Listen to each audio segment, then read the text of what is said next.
बिस्मिल्लाहिर्रहमानिर्रहीम। अस्सलाम वालेकुम students, myself Qasim Ali, आपका फिज़िक्स टीचर। तो बेटा हम अपने chapter number 7 first year physics के एक्सरसाइज को करते आ रहे थे। अपने प्रीवियस वीडियो में तक हमने कुछ न्यूमेरिकल्स को सॉल्व किया। जो रिमेनिंग न्यूमेरिकल्स हैं हम अपनी इस वीडियो में उनको सॉल्व करने की ट्राई करेंगे। तो बेटा चलते हैं हम अपने न्यूमेरिकल की तरफ, जो आज के लिए मैंने सेलेक्ट किया हुआ है 7.6 न्यूमेरिकल नंबर 7.6 आज हम स्टार्ट करेंगे यहाँ से। तो 7.6 में कहते हैं a block of mass 1.6 kilogram, कि आपके पास एक ब्लॉक है उसका मैस है 1.6 kilogram, is attach to a spring, कि एक स्प्रिंग के साथ अटैच है, विद स्प्रिंग कांस्टेंट, और स्प्रिंग कांस्टेंट भी दे दिया हुआ है, ठीक है, as shown in figure. The spring is compressed through a distance of 2 centimetre, the block is release from rest, ठीक है। तो क्या किया कि आपने उसको खींचा और खींचने के बाद छोड़ दिया, रिलीज कर दिया, उसने डिस्टेंस कितना कवर किया 2 centimetre. Calculate the velocity of the block as it passes through the equilibrium position x is equal to 0 if the surface is frictionless, कि सरफेस जो है वो फ्रिक्शनलेस है। चूंकि हमने मैथ स्प्रिंग सिस्टम की जब मिसाल पढ़ी थी तो स्टूडेंट्स हमने उधर भी यही कंज्यूम किया था कि जो आपके पास सरफेस है वो फ्रिक्शनलेस होनी चाहिए, यानी सरफेस की वजह से मोशन में कोई भी रुकावट ना आने पाए। तो इधर भी कह रहे हैं कि जो आपके पास सरफेस है वो फ्रिक्शनलेस है।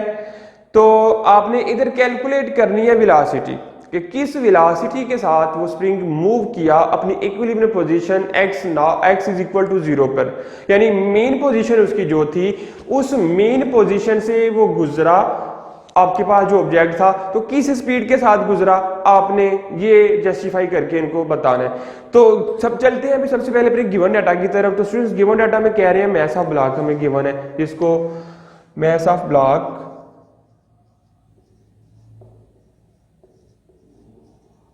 जिसको हम m से रिप्रेजेंट करेंगे वो आपके पास आ रहा है 1.6 किलोग्राम। और स्टूडेंट्स ये भी देखिए बेस यूनिट में गिवन है हमें वैल्यू, यानी किलोग्राम मैस का बेस यूनिट है, तो हम इसको चेंज या कन्वर्ट वगैरह कुछ नहीं करेंगे, एज इट इज इसको सॉल्व करेंगे। सेकंड वन स्प्रिंग कांस्टेंट दिया हुआ है, ठीक है, स्प्रिंग कांस्टेंट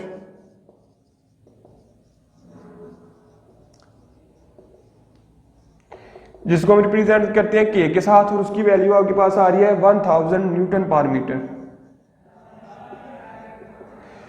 थर्ड वन दिया हुआ है मैक्सिमम डिस्प्लेसमेंट, कि उसका जो मैक्सिमम डिस्प्लेसमेंट था यानी कि डिस्प्लेसमेंट x नॉट,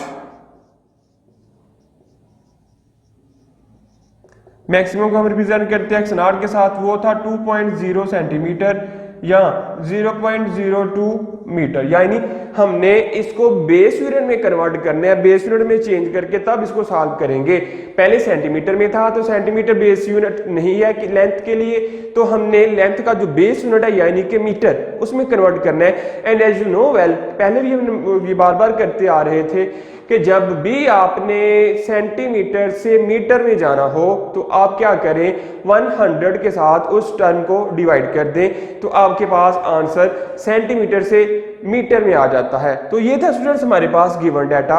अब टू फाइंड, हमने फाइंड क्या करना है इसके लिए, टू फाइंड आपने फाइंड करनी थी वेलोसिटी, ठीक है, वेलोसिटी एट मीन पोजीशन, कि मीन पोजीशन के ऊपर जो वेलोसिटी थी यानी v नॉट, वो आप क्या करेंगे, फाइंड करेंगे। तो स्टूडेंट्स वी नो दैट हमने अपने प्रीवियस एक न्यूमेरिकल में भी ये वेलोसिटी का फार्मूला यूज किया था। तो जो वेलोसिटी हमारे पास आती है, जो वेलोसिटी का फार्मूला आपके पास आता है वो क्या आता है, v not is equal to x not square root of, ये आपके पास वेलोसिटी का फार्मूला मैं लिखने जा रहा हूं k/m, ये आपके पास वेलोसिटी का फार्मूला है। और स्टूडेंट्स आपने देखना है बिल्कुल सिंपल सा क्वेश्चन है, अगर इसकी तरफ देखें तो आपके पास न्यूमेरिकल में एक तो x नॉट आ रहा है, दूसरा k आ रहा है, और तीसरा आपके पास m आ रहा है। यानी अब अगर अपना आप गिवन डाटा देखें, m भी आ रहा है, k भी आ रहा है और x नॉट भी आ रहा है, यानी कि तीनों वैल्यूज हमारे पास गिवन है। कुछ भी हमने इजाफी काम नहीं इसमें करना, सिर्फ इनपुट डाटा पुट किया, फार्मूला पुट किया और फार्मूले में वैल्यूज को पुट करके इसको सॉल्व कर दिया। अब अगर इसमें वैल्यूज को पुट करेंगे हम तो x नॉट की जगह आ जाएगा 0.02, स्क्वायर रूट ऑफ k की वैल्यू थी 1000 डिवाइडेड बाय आपके पास था m की वैल्यू 1.6। ठीक है स्टूडेंट्स, अब अगर आप इन दोनों को डिवाइड करें, 1000 को 1/6 के साथ डिवाइड करें तो आपके पास आंसर आएगा 0.02 स्क्वायर रूट ऑफ 625। ठीक है, 625 स्क्वायर रूट। अब वी नो वेल कि जो 625 स्क्वायर है रूट है वो स्क्वायर रूट होता है 25 का, तो हम लिख सकते हैं 0.02 मल्टीप्लाई बाय 25। ठीक है, तो फाइनल आंसर जो आपके पास आएगा वो आएगा 0.50। यहां इसके आगे मैं अगर लिख दूं तो आएगा 0.50। चूंकि वेलोसिटी हम फाइंड कर रहे थे तो वेलोसिटी का unit you know well metre per second. ये आपके पास आंसर आ जाएगा वेलोसिटी के लिए। बिल्कुल सिंपल सा क्वेश्चन, तीन चीजें गिवन थी। ठीक है, और तीनों ही चीजें फार्मूले में हमने पुट करनी थी, तो तीनों चीजों को फार्मूले में पुट करने के बाद आपका आंसर आ गया वेलोसिटी, जो क्या है 0.50 मीटर पर सेकेंड। तो स्टूडेंट्स ये था न्यूमेरिकल नंबर 7.6 जो कि बहुत ही इजी था, और एंड आई होप कि आपको इसकी समझ भी आई होगी। चलते हैं अपने नेक्स्ट न्यूमेरिकल की तरफ, न्यूमेरिकल नंबर 7.7। ठीक है, 7.7 कहते हैं a car of mass 1300 kilogram, के कार का मैस 1300 किलोग्राम है, is constructed using a frame supported by 4 spring. ठीक है, 4 स्प्रिंग के साथ उसको अटैच किया हुआ है। Each spring has a spring constant to 20,000 newton metre. कहते हैं कि हर स्प्रिंग का जो सेपरेटली स्प्रिंग कांस्टेंट आ रहा है वो आ रहा है 20,000 newton per metre. If two people riding on the car have a combined mass of 160 gram. कहते हैं कि दो बंदे कार में बैठे हुए हैं, उन दोनों का जो वजन कंबाइन हमने लिया वो 160 किलोग्राम था। Find the frequency of vibration of the car, की कार की फ्रीक्वेंसी, वाइब्रेशन की फ्रीक्वेंसी क्या थी वो फाइंड करनी है। When it is driven over a pothole on the road, के रोड पे जो वो गुजर रही थी। Assume the weight is evenly distributed. कहते हैं कि जो वेट था उसका वो सारा क्या हो गया, डिस्टर्ब हो गया, लेकिन आपने इसमें फाइंड क्या करना है, फ्रीक्वेंसी ऑफ वाइब्रेशन, यानी फ्रीक्वेंसी फाइंड आउट करेंगे। तो ये भी सिंपल क्वेश्चन होने जा रहा है, इतना टफ ये भी नहीं है, बिल्कुल सिंपल सा क्वेश्चन होगा ये भी। तो स्टूडेंट सबसे पहले हमने लिखना है गिवन डाटा। तो गिवन डाटा में क्या आ रहा है आपके पास, सबसे पहले तो गिवन था मैस ऑफ कार यानी M1, mass of car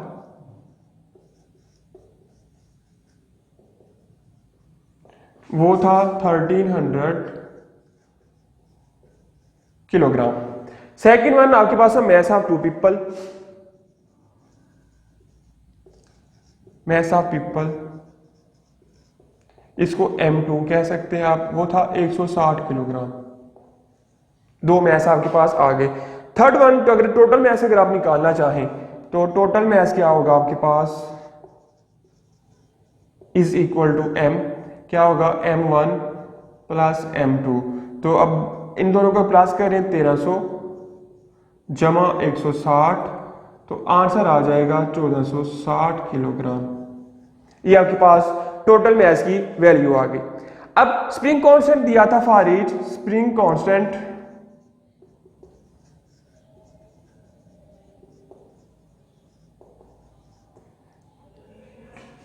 of each is equal to K, वो था 20,000 न्यूटन पर मीटर।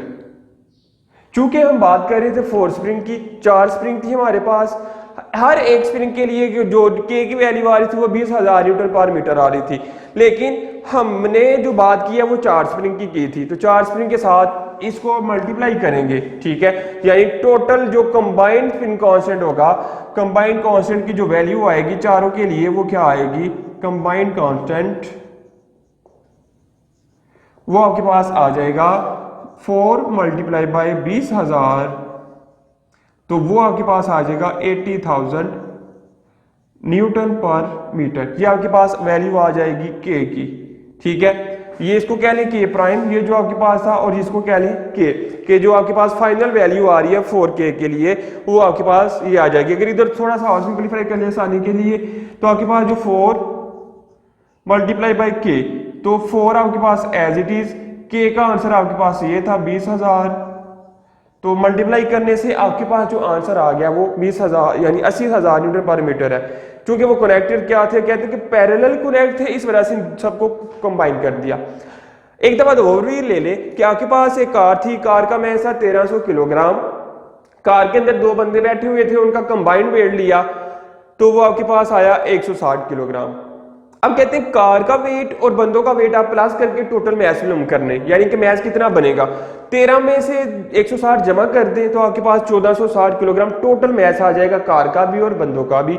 और स्प्रिंग कांस्टेंट था एक स्प्रिंग के लिए, एक स्प्रिंग का स्प्रिंग कांस्टेंट उन्होंने बताया 20,000, लेकिन कहते हैं कि स्प्रिंग एक नहीं था बल्कि 4 स्प्रिंग थे, तो चारों के लिए हमें कंबाइन इसका कांस्टेंट मालूम करना होगा। तो हम क्या करेंगे, 4 के साथ इस एक को ज़रब दे देंगे, एक की जो वैल्यू आ रही थी तो आपके पास 20,000 थी, 4 को 20,000 से ज़रब दिया तो आपके पास 80,000 आंसर आ जाएगा के का।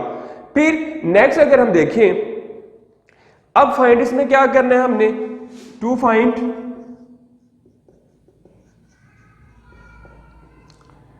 फाइंड इसमें क्या था वो भी देख लिया। अब आप कहते हैं कि फ्रीक्वेंसी ऑफ वाइब्रेशन, यानी फ्रीक्वेंसी मालूम करेंगे आप, frequency of vibration is equal to F, और ये आप फाइंड करेंगे। अब अगर कैलकुलेशन की तरफ मूव ऑन करें तो कैलकुलेशन देखिए हमने फाइंड करनी है फ्रीक्वेंसी, बात किसकी हो रही है, मैस की, उसके बाद स्प्रिंग कांस्टेंट की और चूंकि स्प्रिंग की बात हो रही है तो हम क्या करेंगे, टाइम पीरियड का फार्मूला यूज करेंगे। चूंकि स्प्रिंग की बात हो रही थी तो स्प्रिंग वाले टाइम पीरियड का फार्मूला यूज करेंगे और उसकी मदद से हम रेसिप्रोकल लेकर फ्रीक्वेंसी का फार्मूला ड्राइव करेंगे। यानी स्प्रिंग की बात हुई तो यानी स्प्रिंग के टाइम पीरियड वाला फार्मूला यूज करते हुए हम फ्रीक्वेंसी का फार्मूला ड्राइव करेंगे। तो हम जानते हैं कि अगर सिंपल पेंडुलम की बात, सिंपल टाइम पीरियड की बात करें फॉर अ फ्रीक्वेंसी के उसके लिए स्प्रिंग कांस्टेंट के लिए टाइम पीरियड की बात करें तो वो बराबर होता है 2 pi square root of m over k। ये फार्मूला होता है आपके पास स्प्रिंग कांस्टेंट का, ठीक है, स्प्रिंग कांस्टेंट के टाइम पीरियड का। यानी स्प्रिंग स्प्रिंग के लिए आपने टाइम पीरियड निकाला है तो ये वाला फार्मूला यूज करते हुए आप टाइम पीरियड ड्राइव करेंगे। तो अभी हमने इसी को रेसिप्रोकल बना के हमने निकाल लेना है आपके पास फ्रीक्वेंसी का formula. We know well frequency is equal to 1 over time period. तो frequency is equal to 1 over की बजाय आप डायरेक्ट लिख लें 1 over 2 pi square root of, ये देखें 2 ओवर के ऊपर था नीचे चला गया यानी रेसिप्रोकल हो गया, m ओवर k था तो हमने क्या बना देना k ओवर m, इसका भी रेसिप्रोकल ले लेना है। यानी वी नो वेल कि frequency is a reciprocal of time period, time period का जो रेसिप्रोकल आता है हमारे पास वो फ्रीक्वेंसी होता है। तो अब स्टूडेंट्स आपने क्या करना है, इन सब में से वैल्यूज पुट कर देनी है। f is equal to 1 over 2 multiply by 3.14 square root of K आपके पास 80,000, m था आपके पास 1460।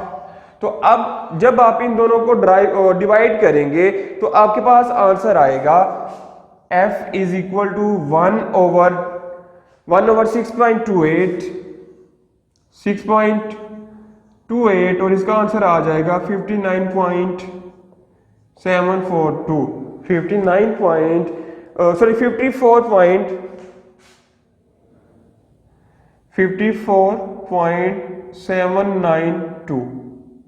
ये आपके पास आंसर आ जाएगा। अब अगर आप इसका भी स्क्वायर रूट लें तो आपके पास आंसर आएगा, इसको डिवाइड किया कि बाद में करेंगे हम, बाद में डिवाइड करेंगे जी, एज इट इज आ गया 1 ओवर 6.28 मल्टीप्लाई बाय 7.54।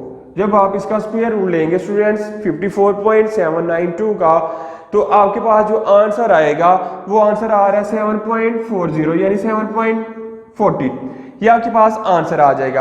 अब आप क्या करेंगे, जब आप इन दोनों को आपस में मल्टीप्लाई करेंगे 7.40 डिवाइडेड बाय 6.28, तो आपके पास जो फाइनल आंसर बनेगा फ्रीक्वेंसी के लिए तो स्टूडेंट्स वो आपके पास आएगा 1.18 हर्ट्ज, 1.18 हर्ट्ज, ये आपके पास फ्रीक्वेंसी का आ जाएगा आंसर। ठीक है, कि फ्रीक्वेंसी या वाइब्रेशन आपके पास इतनी आ रही थी।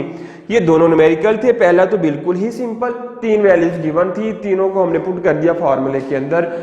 अब जो दूसरे वाला था 7.7, ये भी सेम आसानी के साथ हल होने वाला था, सिर्फ थोड़ी सी कॉम्प्लिकेटेड थिंग थी।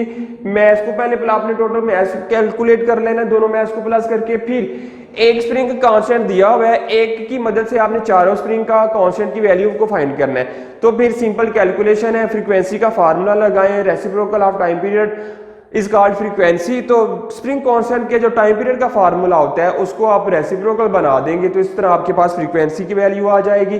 तो स्टूडेंट्स ये थे हमारे पास दोनों न्यूमेरिकल 7.6 और 7.7। आज की वीडियो के लिए इतनी काफ़ी है, मिलते हैं हम अपनी अगली वीडियो में। चूंकि मुझे उम्मीद है कि आपको इन दोनों न्यूमेरिकल्स की बहुत अच्छी तरह से समझ आ गई होगी। तो स्टूडेंट फिर मिलते हैं हम अपनी अगली वीडियो में, तब तक के लिए मुझे इजाज़त दीजिए। अल्लाह हाफिज़। वीडियो पसंद आई तो लाइक करें, अपनी राय कमेंट करें। ऐसे ही मजीद वीडियोस के लिए हमारा चैनल सब्सक्राइब करें और बेल का आइकन दबाएं ताकि आपको हर वीडियो का नोटिफिकेशन मिलता रहे।